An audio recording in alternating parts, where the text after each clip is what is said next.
nasta'inu ala umuri dunya waddin. Wassalatu wassalamu ala asyrafil anbiya'i wal mursalin nabiyyina wa maulana wa habibina Muhammadin sallallahu wa sallamu alaihi wa ala alihi wa sahbihi wa man tabi'ahum bi ihsanin ila yaumiddin. Yaqulullahu tabaraka wa ta'ala rabbul alamin. Ya ayyuhalladzina amanu taqullaha haqqa tuqatih wa la tamutunna illa wa antum muslimun. Ya ayyuhan nasu taqu rabbakum alladzi khalaqakum min nafsin wahidah khalaqa minha zawjaha wa batha minhuma rijalan katsiran wa nisaa'a wattaqullaha alladzi tasaaluna bihi wal arham innallaha kana 'alaykum raqiba.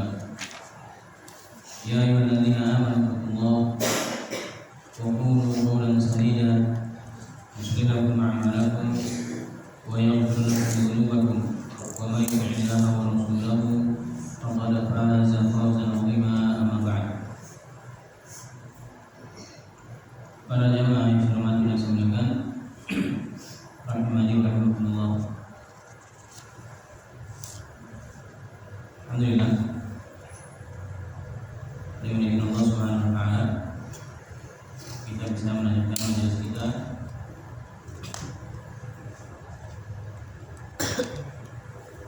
majelis yang insyaallah berharap berkah Allah Subhanahu wa taala, karena yang kita jelaskan atau kita pelajari ini adalah kalam Nabi Muhammad sallallahu alaihi wasallam, ucapan sabda dari Nabi kita Nabi Muhammad sallallahu alaihi wasallam, yang mana sabda beliau atau ucapan beliau sallallahu alaihi wasallam Allah Ta'ala tegaskan dalam Al-Quran, wa ma yantiqu 'anil hawa in huwa illa wahyu yuha. Tidaklah beliau berucap dengan hawa nafsunya, melainkan yang beliau ucapkan adalah wahyu yang diwahyukan oleh Allah Subhanahu wa taala. Nah, dan Rasulullah sallallahu alaihi wasallam juga bersabda, fa inna khairal hadithi kalamullah. Sesungguhnya sebaik-baik hadis, sebaik-baik ucapan adalah kalamullah, itu ucapan Allah Subhanahu wa taala. Wa khairul hadi, dan sebaik-baik petunjuk, sebaik-baik arahan, sebaik-baik nasihat, sebaik-baik mau'izah, sebaik apa yang bisa menjadikan tauladan bagi kita adalah hadis Nabi sallallahu alaihi wasallam, yaitu petunjuk Nabi sallallahu alaihi wasallam. Nah, sehingga yang kita baca, yang kita pelajari adalah sebaik-baik petunjuk. Nah, manusia yang paling utama yang Allah Ta'ala jadikan beliau sebagai tauladan bagi kita semua. Laqad kana lakum fi Rasulillahi uswatun hasanah. Sungguh telah ada bagi kalian pada diri Rasulullah SAW uswah hasanah, sebagai tauladan yang baik.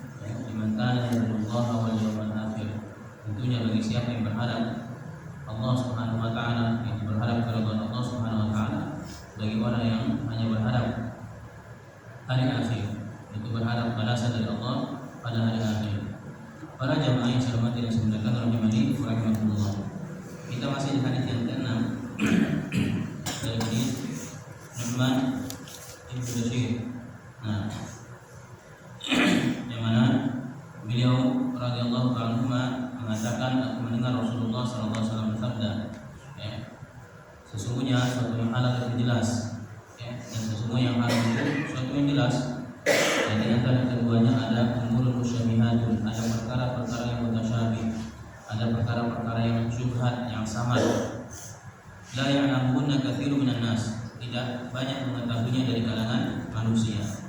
Maka siapa yang menjauhi, meninggalkan, berlepas diri dari suatu yang syubhat, istabara li dinihi wa irdihi, maka sungguh dia telah menyelamatkan agama dan kehormatannya. Dan siapa yang terjatuh kepada perbuatan syubhat, waqa'a fil haram, maka dikhawatirkan dia terjatuh kepada perkara yang haram. Nah, ra'i yar'a, sebagaimana seorang pengembala yar'a haulal hima, dia mengembala di sekitar batasan-batasan yang dilarang, yushiku an yarta'a fihi, maka dikhawatirkan gembalaannya akan masuk kepada batasan larangan tersebut. Ala wa inna likulli malakin hima, maka ketahuilah setiap raja itu punya hima, punya batasan-batasan. Nah, ala wa inna himallah, ketahuilah bahwasanya batasan Allah maharimuhu, yaitu apa yang diharamkan oleh Allah Subhanahu wa taala.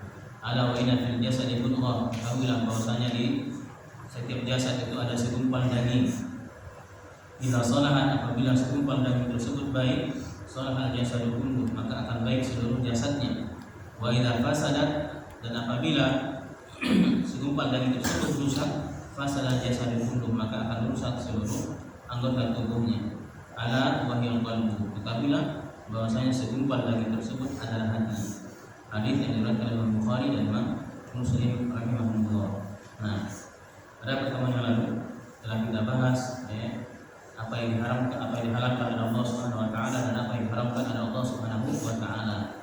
Kemudian kita juga jelaskan bahwasanya di antara keduanya itu ada perkara yang mutasyabih, ada perkara-perkara yang syubhat. Nah, maka bila melanjutkan penjelasan di sini, faman tarakal mutasyabihati hasala ala hataini al-khaslataini, maka siapa yang bisa meninggalkan, menjauhi perkara-perkara yang mutasyabihat, perkara-perkara yang samar, perkara-perkara yang masih diragukan apakah termasuk dari yang diharamkan atau yang dihalalkan. Siapa yang bisa menghindari itu semua, maka sungguh dia telah mendapatkan dua keutamaan. Mendapatkan dua keutamaan. Yang mana? Yang pertama adalah bara'atul din, yakni taharatuhu wa nazahatuhu, yaitu bara'atul din, dia melepaskan agamanya, artinya dia mensucikan agamanya, dia membersihkan agamanya. Nah, karena dia menjaga agamanya dari perkara-perkara yang masih samar hukumnya. Kalau seandainya dilakukan, khawatir itu adalah sesuatu yang diharamkan. Kalau seandainya ditinggalkan, maka tidak mengapa, masih banyak perkara-perkara yang lain yang dihalalkan oleh Allah Subhanahu wa taala. Ini keutamaan yang pertama. Keutamaan yang kedua, taharatul ilm, suci kehormatannya, suci harga dirinya. Nah, ketika seorang bisa menjauhi perkara-perkara yang syubhat, yang samar, yang belum jelas hukumnya, maka dia pun telah menjaga harga dirinya, kehormatannya. Dia tidak berkecimpung dengan perkara-perkara yang syubhat, perkara-perkara yang samar. Nah, maka ini keutamaan yang sangat agung yang dimiliki oleh seorang hamba, yang didapatkan oleh seorang hamba ketika dia bisa menghindar, menjauh dari perkara-perkara yang syubhat. Nah, dari sini juga menunjukkan kepada kita faedah bahwasanya al-insan alla yata'ajjala fil umuri hatta yatabayyana lahu amruha.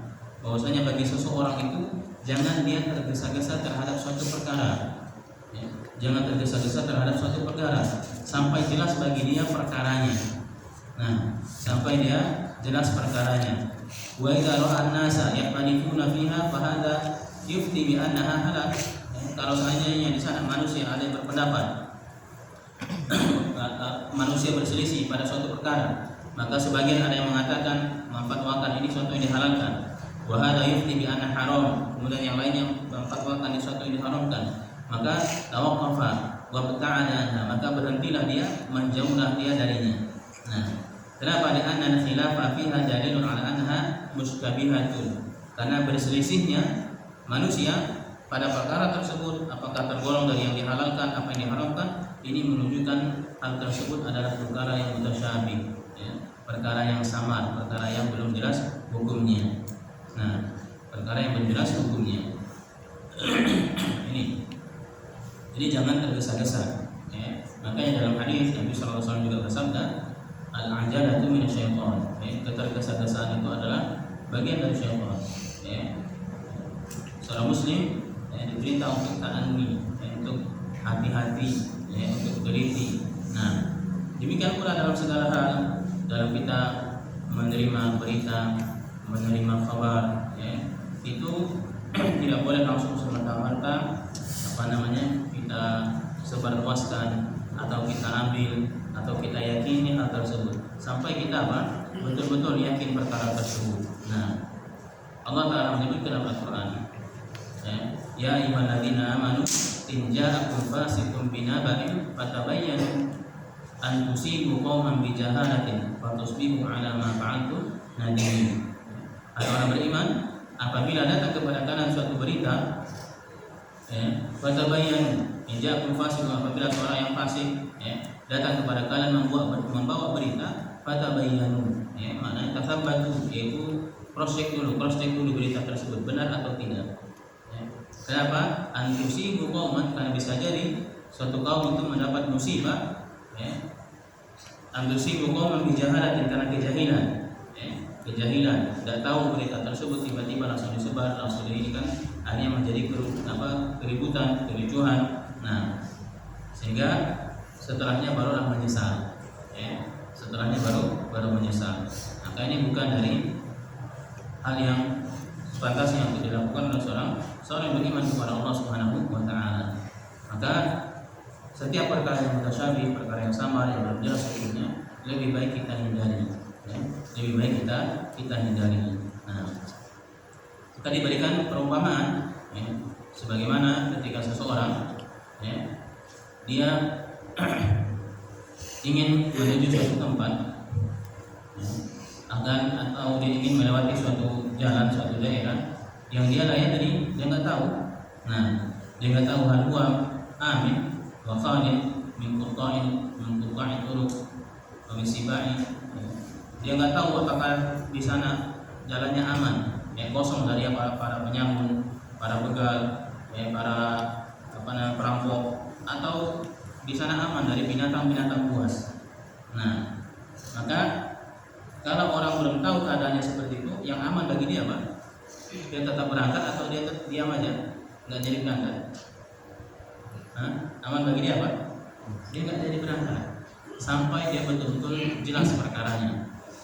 Kalaupun dia yakin di sana dah nampak jelas perkaranya, di sana ada perkara yang membahayakannya, maka pastinya dia akan punya persiapan. Pastinya dia akan punya persiapan yang mencukupi bagi dia.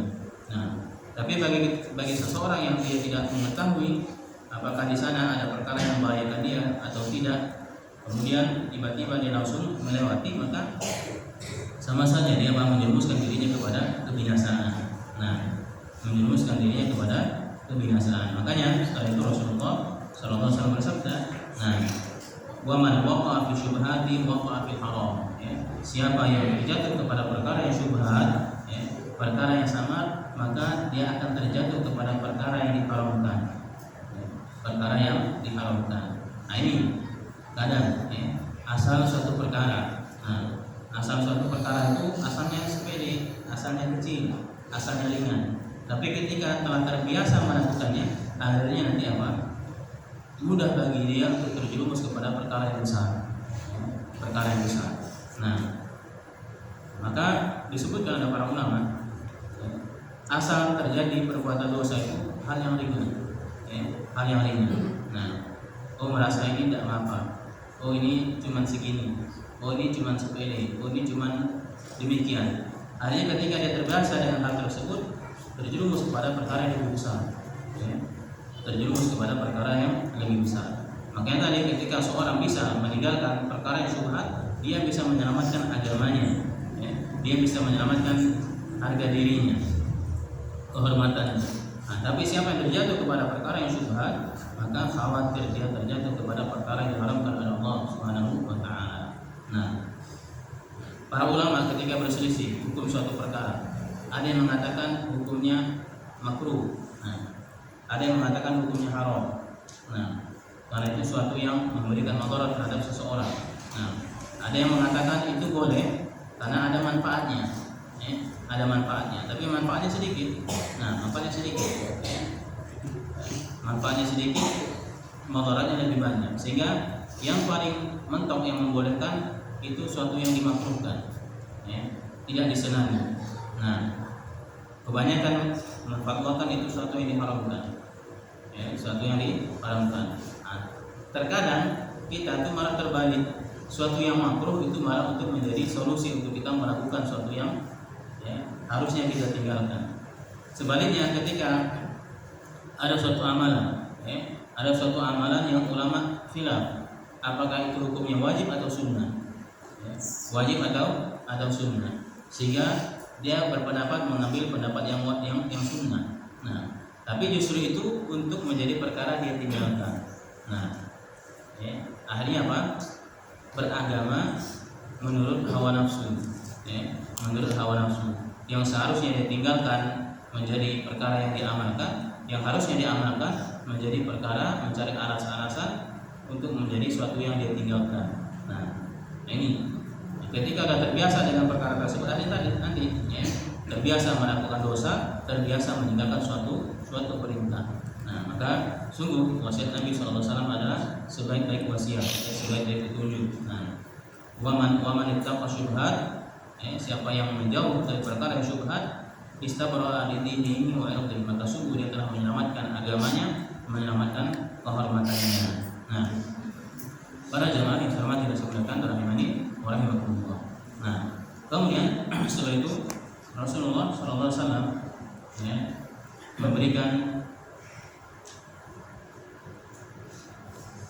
timbangan ya, atau patokan terhadap suatu perkara. Ya. Itu Rasulullah SAW bersabda, "Ala wa inna fil jasadi mudghah." Ketahuilah bahwasanya di setiap jasad kita itu ada segumpal daging. Apabila daging tersebut baik, maka akan baik seluruh anggota tubuhnya. Dan apabila segumpal daging tersebut rusak, maka rusak ya, anggota tubuh yang lainnya. Nah, kemudian Rasulullah SAW mengatakan, "Ala wa hiyal qalbu." Ketahuilah bahwasanya segumpal daging tersebut adalah hatinya. Nah, adalah hati. Ya.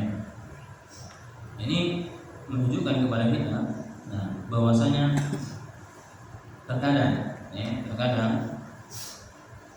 yang menjadi motor penggerak segala sesuatu itu sumbernya adalah hati. Nah, adalah hati. Ya. Sehingga shadaqa Rasulullah SAW, sungguh benar sabda Nabi SAW ketika beliau SAW memasukkan bahwasanya hati itu adalah bagian dari keimanan kita kepada Allah Subhanahu wa taala. Nah, al-imanu bid'un wa sab'una syu'batan. Wa afdaluha qawlu la ilaha illallah wa adnaha imatatul adza 'anil tariq wal haya'u syu'batun minal iman. Iman itu 70 sekian cabang. Yang paling tinggi dari tingkatan keimanan adalah qawlu la ilaha illallah. Ucapan la ilaha illallah. Wa adnaha, dan yang paling rendah adalah imatatul adza 'anil tariq, menyingkirkan gangguan dari jalan. Nah, kemudian wal haya dan rasa malu itu adalah bagian dari keimanan. Nah, bagian dari keimanan. Ya. Dari situ para ulama menyebutkan iman itu terbentuk dari ucapan dengan lisan, keyakinan dalam hati, dan amalan dengan anggota badan. Qaulul la ilaha illallah itu ucapan. Imatatul adza 'anil tariq, menyingkirkan gangguan dari jalan, itu amalan. Wal haya dan rasa malu itu adalah apa? Amalan hati, adalah perbuatan hati. Sehingga hati itu adalah bagian dari keimanan. Sehingga dalam hadis yang lain Rasulullah SAW juga bersabda, "Inna Allaha la yanzuru ila suwarikum wa la ila ajsamikum, walakin yanzuru ila qulubikum wa a'malikum." Sesungguhnya Allah Subhanahu wa taala tidak melihat kepada rupa-rupa kita, tidak melihat kepada jasad kita, tidak melihat kepada rupa kita. Nah, tidak melihat dia orang mana, ya, dia bahasanya apa, ya, bentuknya kayak apa, warnanya apa, tidak dilihat seperti itu. Tapi yang Allah lihat adalah walakin yanzuru ila qulubikum wa a'malikum. Akan tetapi Allah Ta'ala melihat kepada hati-hati kalian, dan Allah melihat kepada amalan-amalan kalian. Ini menunjukkan hati dan amalan itu bagian dari keimanan kepada Allah Subhanahu wa Ta'ala. Nah, bagian dari keimanan kepada Allah Subhanahu wa taala. Nah, sehingga memperhatikan hati itu juga suatu yang utama. Ya. Suatu yang utama. Al-Imam Sufyan Ats-Tsauri rahimahullah taala bila mengatakan, "Ma 'aladtu syai'an ashadda 'alayya min niyyati." Ya. Tidak ada perkara yang paling alaja, itu apa maknanya? Alaja yu'aliju, berobat, ya. mengobati. Artinya tidak ada suatu perkara yang sering diperbaiki, diintrospeksi, dilihat kesehatannya daripada niatnya, itu daripada baiknya hati, baiknya hati. Nah, sehingga dalam Al-Quran Allah Ta'ala juga berfirman terkait dengan banyaknya orang-orang yang menyimpang, banyaknya orang-orang yang keluar dari jalan kebenaran. Allah Ta'ala mengatakan fa innaha la ta'mal absar walakin ta'mal qulubul lati fis sudur. Sesungguhnya mereka tersebut bukan buta mata mereka, bukan mereka tidak melihat, bukan mereka tidak menyaksikan, akan tetapi apa? Walakin ta'mal qulub, akan tetapi hati mereka yang apa? Yang buta, allati fis sudur, yang ada di dada mereka. Nah, sehingga dari sini ketika Rasul mengatakan ada wa'idah fil jasad mudghah, ketahuilah bahwasanya di setiap jasad itu ada mudghah. Ini tolak ukur dari Nabi SAW melihat kebaikan seseorang. Nah, kebaikan seseorang. Nah, dan kita memang diperintah untuk apa? Melihat zahirnya, melihat zahir seseorang. Tapi ingat, zahir itu adalah cerminan dari apa? Cerminan dari hati seseorang. Karena Rasul mengatakan, idza salahat salahal jasadu kullu. Apabila segumpal daging tersebut baik, maka anggota tubuh yang lainnya pun akan baik. Nah, kita menilai seseorang lihat dengan zahirnya. Ketika dia berpenampilan baik, berakhlak yang baik, tutur katanya ramah, sopan, maka kita yakini dia adalah orang yang baik. Kita yakini, kita nilai dia adalah orang yang baik. Nah, tapi sebaliknya, kalau ada orang yang zahirnya dia preman, ucapannya kasar, sifatnya kaku dan yang semisalnya, maka kita yakini hatinya pun demikian, karena hati adalah cerminan. Hati adalah cerminan dari apa yang ada di anggota tubuh kita. Sehingga salah, keliru orang yang mengatakan apa? Orang yang mengatakan tidak apa-apa, tampilannya preman, orangnya sangar, orangnya keras kaku, banyak membuat kerusuhan. Yang penting apa? Hatinya beriman. Yang penting hatinya beriman. Keliru. Nah, hati adalah cerminan dari apa? Cerminan dari anggota tubuh yang lainnya. Nah, bahkan ada yang lagi mengatakan tidak wajib berjilbab, tidak wajib menggunakan kerudung. Yang wajib itu apa? Jilbabi dulu hatinya. Hati kalau sudah dijilbabi nanti hatinya tertutup. Hati yang tertutup itu lambang kejelekan dalam Al-Quran. Hati yang tertutup itu lambang dari kejelekan. Nah, Allah Ta'ala menyebutkan dalam Al-Quran, afala yatadabbaruna al-Qur'ana am 'ala qulubin aqfaluha. Apakah kalian tidak mentadabburi Al-Quran, tidak mempelajari Al-Quran, tidak mengamalkannya? Apakah di hati-hati kalian itu ada kunci-kuncinya, ada gemboknya, tertutup hatinya, tidak mau menerima kebenaran? Nah, sehingga kalau memang hatinya beriman, hatinya baik, maka dia akan tunduk kepada apa yang diperintahkan oleh Allah Subhanahu wa Ta'ala. Nah, kalau hatinya baik, insya Allah zahirnya akan mencerminkan itu. Nah, zahirnya akan mencerminkan itu. Nah, sehingga perlu bagi kita untuk senantiasa menata hati kita, memperbaiki terus. Nah, bahkan sampai Rasulullah SAW senantiasa berdoa kepada Allah Subhanahu Wa Taala. Beliau mengajarkan kita berdoa agar Allah Taala itu menjaga hati kita. Mana Rasulullah SAW mengajarkan kita doa, ya muqallibal qulub, tsabbit qalbi ala dinik, wa ya musarrifal qulub, sarrif qalbi ala ta'ati. Ini kalau doanya sendiri, kalau doanya sendiri. Kalau doanya sama-sama, ya muqallibal qulub, tsabbit. Jangan tsabbit qalbi. Ini dia berdoa untuk dia sendiri, minta aminkan sama orang. Ini marut namanya. Tahu marut? Harusnya ya muqallibal qulub, tsabbit qulubana. Tsabbit qulubana ala dinik. Tetapkan, wahai Zat yang membolak-balik hati, tetapkan hati kami di atas agamamu. Wa ya musarrifal qulub, wahai Zat yang memalingkan hati, sarif qulubana, tetapkan, palingkan hati kami ala ta'atik, di atas kepadamu. Nah, Allah Subhanahu wa taala yang memiliki hati seorang hamba. Nah, al-qalbu baina asabi'aini min asabi'ir rahman yuqallibu kaifa syaa. Hati itu di antara dua jemari dari jemari Ar-Rahman.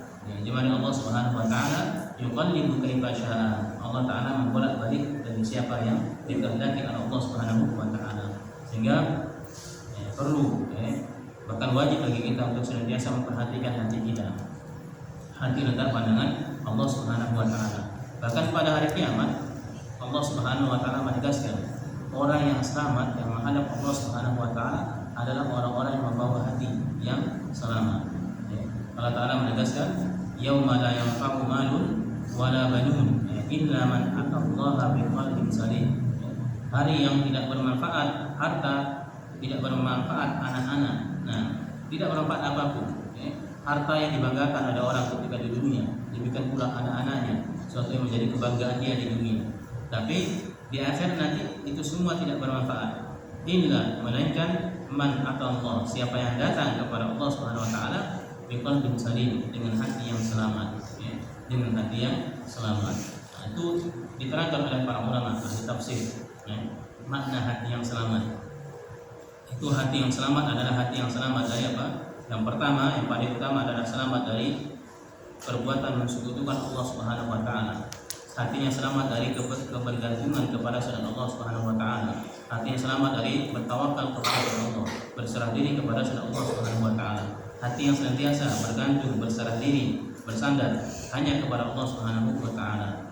Hati yang selamat juga hati yang betul-betul meyakini bahwasanya agama yang paling benar adalah agama Islam, syariat yang paling utama, syariat yang benar adalah apa yang dibawa oleh Nabi Shallallahu Alaihi Wasallam. Inilah hati yang selamat. Nah, sehingga jangan lupa senantiasa berdoa, doa yang diajarkan oleh Nabi Shallallahu Alaihi Wasallam. Ya muqallibal qulub, tsabbit qulubana ala dinik. Ya musarrifal qulub, sarrif qulubana ala ta'atik. Nah, berapa doanya? Belum apa? Nanti di belajar lagi.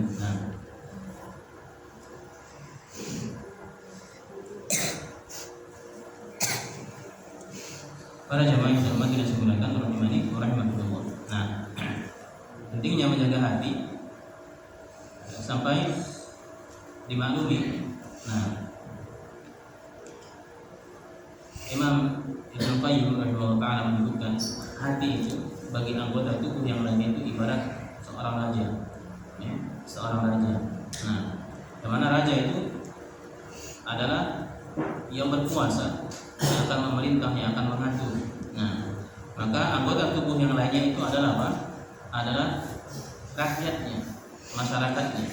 Maka apapun tindakan rakyatnya, bawahannya itu tergantung arahan dari apa? Arahan dari rajanya. Maka kalau rajanya baik, maka akan baik, akan baik aturannya akan baik, akan makmur rakyatnya. Nah, tapi sebaliknya kalau rajanya rusak, maka nanti anggota yang lainnya pun akan rusak. Nah, sehingga perlu. Nah, makanya dalam Al-Quran Allah Taala juga menyebutkan kerusakan utama. Kerusakan utama itu, yang paling utama itu Allah Ta'ala sebutkan adalah kerusakan hati. Nah, adalah kerusakan hati. Nah, sebagaimana dalam Al-Quran mengatakan kalla bal rana ala qulubihim ma kanu. Nah, sekali-kali tidak, sesungguhnya Allah Ta'ala menitikkan menitikkan titik hitam di hati mereka dari apa yang mereka perbuat. Nah, sehingga semakin banyak nanti titik hitam yang melekat di hati mereka, tidak mereka bersihkan dengan taubat, dengan istighfar, dengan rujuk kepada Allah Subhanahu wa taala, maka nanti hati mereka akan menjadi hitam. Kalau hati sudah menjadi hitam, maka hati itu akan menjadi mati. Kalau dah hati menjadi mati, la ya'rifu ma'rufan wa la yunkiru munkaran. Hatinya tidak akan mengerti suatu yang ma'ruf dan tidak akan mengingkari suatu yang munkar. Bahkan kadang mengingkari suatu yang ma'ruf dan menganggap baik suatu yang munkar. Nah, orang kalau hatinya terbalik itu kadang ketika diberikan nasihat itu nanti akan balik, ya, menyerang. Nah, maka diibaratkan oleh para ulama, hati yang mati itu ibarat gelas, ya. Gelas yang udah apa? Yang udah tertumpuk, ya. Gelas yang udah dibalik. Nah, padahal nasihat, ya, mau'izah, ya, ajakan amar ma'ruf dan nahi munkar itu adalah suatu yang bisa menutrisi anggota tubuhnya. Nah, tapi ketika hati sudah terbalik, ibarat gelas dibalik. Nah, sehingga apa? Mau dituang apapun tidak akan masuk lagi, dan nggak menerima lagi. Nah, udah nggak menerima lagi. Bahkan kadang semakin banyak curahan nasihat yang kita berikan, nanti nasihat itu akan apa? Percikannya akan kembali kepada orang yang memberi nasihat. Itu kadang, ya, dikasih nasihat, udah urus saja dirimu sendiri, ya. Urus saja dirimu sendiri. Padahal maksud sebagai pemberi nasihat itu bukan untuk menjatuhkan, tapi untuk monggo, ya, sama-sama. Ya, kita kalau itu baik kita jalankan sama-sama, kebaikan kita dapatkan sama-sama. Kalau kita dimasukkan oleh Allah SWT ke dalam surganya, kita pun bisa sama-sama. Itu tujuan nasihat. Nah, tapi ketika hati telah terbaik, demikian keadaannya. Nah, demikian keadaannya. Alhamdulillah, ya, selesai kita dari hadis yang ke-6. Nah, para jamaah yang hormati disampaikan ini, alhamdulillah. Nah, kita lanjutkan ke hadis yang kedua. Qala Imam Abu Zakaria Yahya bin Syaraf An-Nawawi rahimahullah taala, al-hadits sabit, hadis yang ke-7. An Abi Ruqayyah Tamim bin Aus ad-Dari radhiyallahu anhu anna Nabiy sallallahu alaihi wasallam qala ad-dinun nasiha. Qulna liman? Qala lillahi wa li rasulihi, qala lillahi wa li kitabihi wa li rasulihi wa li a'immatil muslimina wa 'ammatihim. Rawahu Muslim. Nah, dari Abi Ruqayyah Tamim Ibni Aus ad-Dari, semoga Allah meridainya, bahwasanya Nabi SAW bersabda, ad-dinun nasihat, agama itu adalah nasihat, ya. Agama adalah nasihat. Dalam ayat lain disebutkan, diulang Nabi sampai 3 kali. Ad-dinun nasihat, ad-dinun nasihat, ad-dinun nasihat. Agama adalah nasihat, agama adalah nasihat, agama adalah nasihat. Qulna, maka para sahabat bertanya, liman? Untuk siapa nasihat tersebut? Qala, maka Rasulullah SAW bersabda, nasihat tersebut adalah lillah, ya, untuk Allah. Nah, yang kemudian wali kitabihi, untuk kitabnya, wali rasulihi, dan untuk rasulnya, wali a'immatil muslimina, dan untuk a'immah al-muslimin, pemimpin-pemimpin kaum muslimin, wa 'ammatihim, dan untuk keumuman kaum muslimin. Nah, keumuman kaum muslimin. Ya. Ini hadis yang ke-7. Nah, dari nasihat dan bimbingan Nabi sallallahu alaihi wasallam. Ya. Rasulullah SAW menyebutkan agama itu adalah nasihat. Nah, makna nasihat, ya, makna nasihat itu adalah al-khulus, ya. Maknanya adalah khulus. Nah, khulus itu maknanya apa? Bersih. Ya. Orang dikatakan ikhlas, ya, pelakunya dikatakan mukhlis, ya, adalah orang-orang yang berbuat khulus, orang yang berbuat ikhlas. Artinya apa? Orang yang membersihkan amalannya dari tujuan-tujuan selain dari Allah Subhanahu wa taala.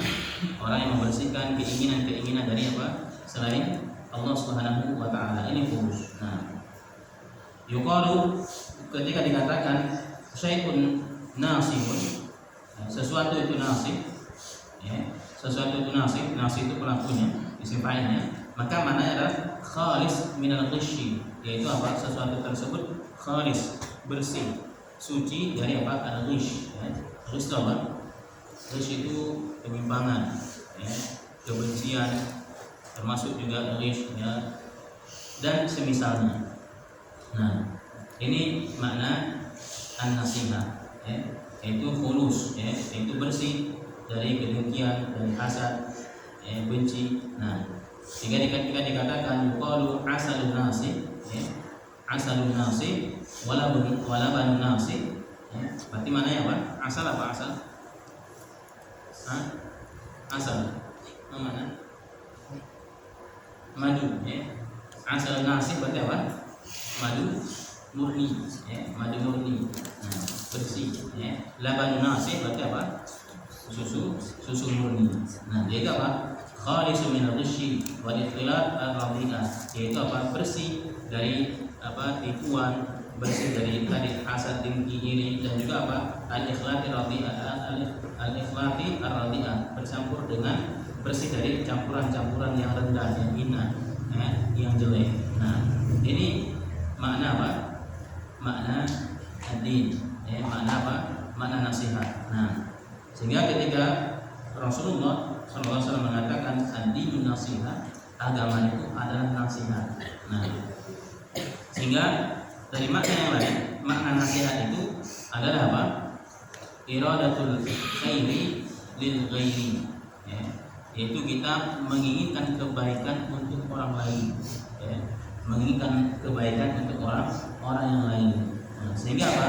Ketika seorang itu memberikan nasihat, berarti dia menginginkan nasihat itu, kebaikan itu untuk orang lain, dan dia murni, tujuannya apa? Untuk kebaikan, bukan agar untuk dipuji, bukan untuk disanjung, bukan untuk dibesarkan, atau bukan beranggapan berarti yang memberi nasihat adalah orang yang suci, orang yang bersih. Tidak.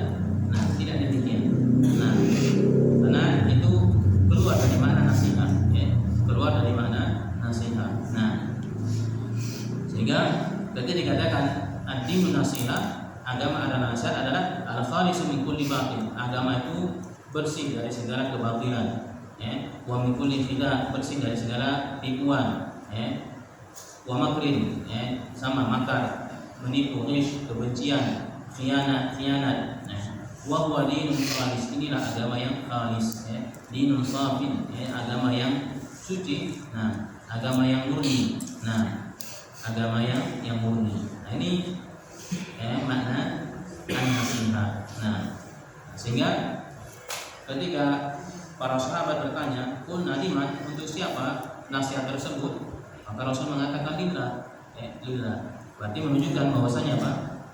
Hak yang paling utama untuk kita bersihkan dari kebatilan, dari tipuan, dari makar, dari kebencian, dari khianat adalah kepada Allah Subhanahu wa taala. Nah, tidak boleh kita berkhianat terhadap Allah Subhanahu wa taala. Nah, di antara karena bentuk khianat tersebut adalah kita merendahkan Allah Subhanahu wa taala, menghinakan Allah Subhanahu wa taala, kita membenci Allah Subhanahu wa taala. Padahal Allah taala adalah zat yang menciptakan kita. Allah Subhanahu wa taala adalah zat yang memberikan rezeki kepada kita. Allah Subhanahu wa taala yang memberikan semua fasilitas bagi kita yang ada di alam semesta ini. Nah, mataharinya, udaranya, hujannya, semuanya dari Allah Subhanahu wa taala.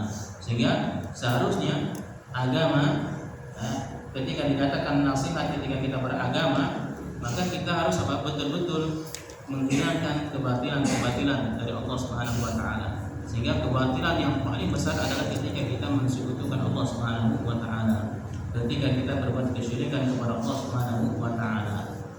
Karena kesyirikan maknanya taswiyatu ghairillahi billahi fima huwa min fasaillah. Yaitu kita menyamakan, mensetarakan, mensejajarkan selain Allah Subhanahu wa taala dengan Allah Subhanahu wa taala pada perkara-perkara yang merupakan kekhususan Allah Subhanahu wa taala.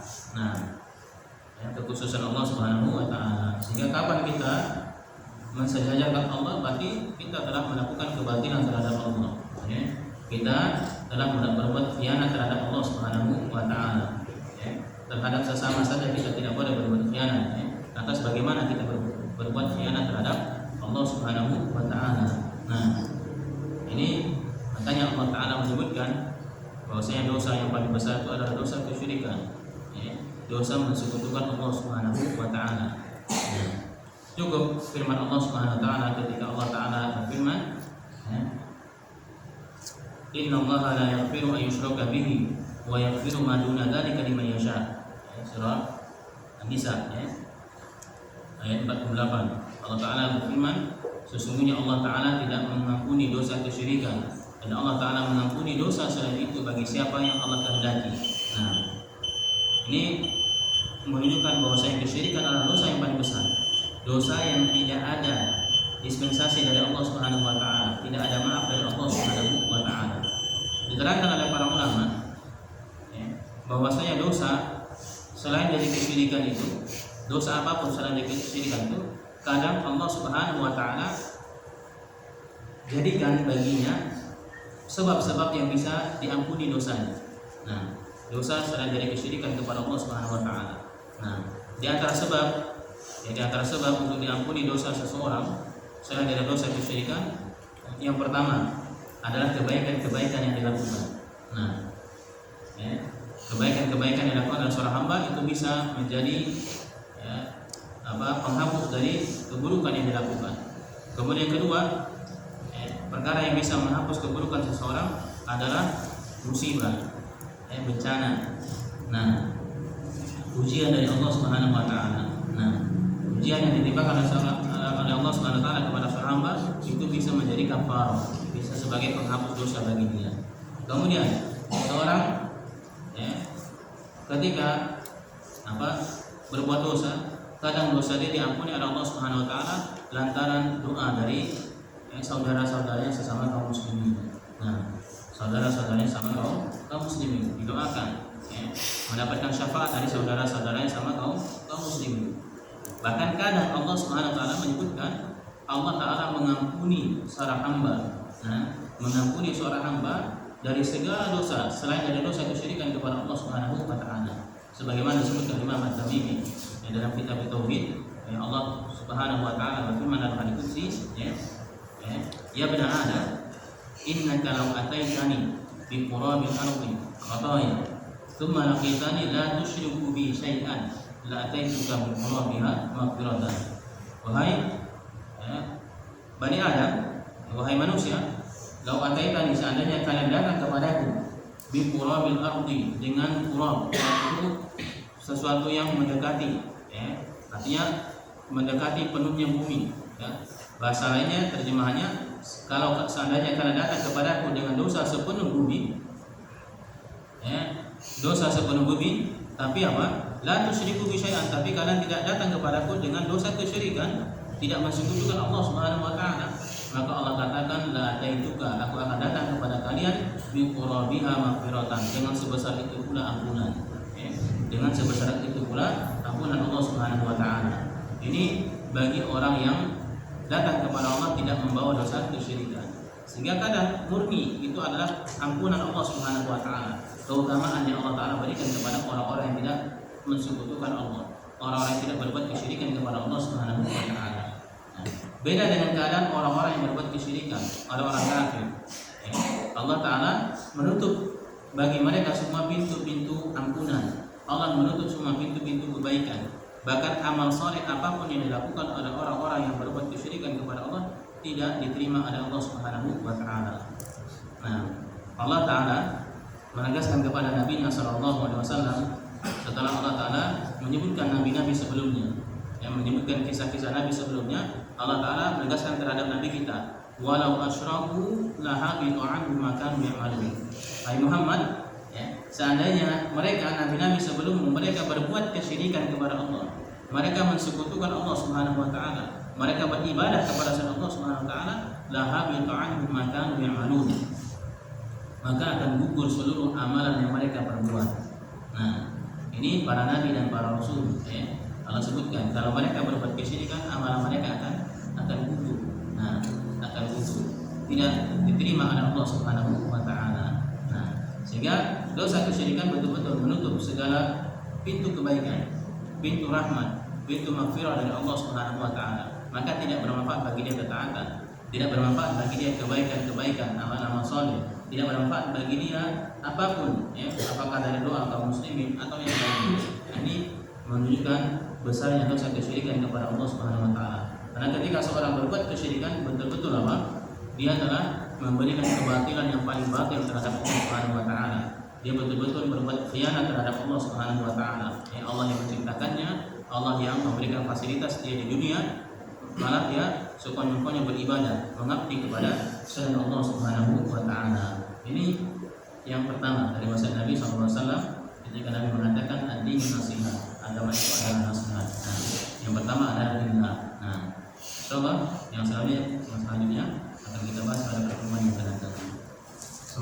bermanfaat. Yang kurang dan lebihnya saya mohon maaf. Kita akhiri, kita tutup dengan doa kafaratul majlis. Subhanallah wa bihamdihi, asyhadu an la ilaha illa anta, astaghfiruka wa atubu ilaik. Walhamdulillahirabbil alamin. Assalamualaikum warahmatullahi wabarakatuh.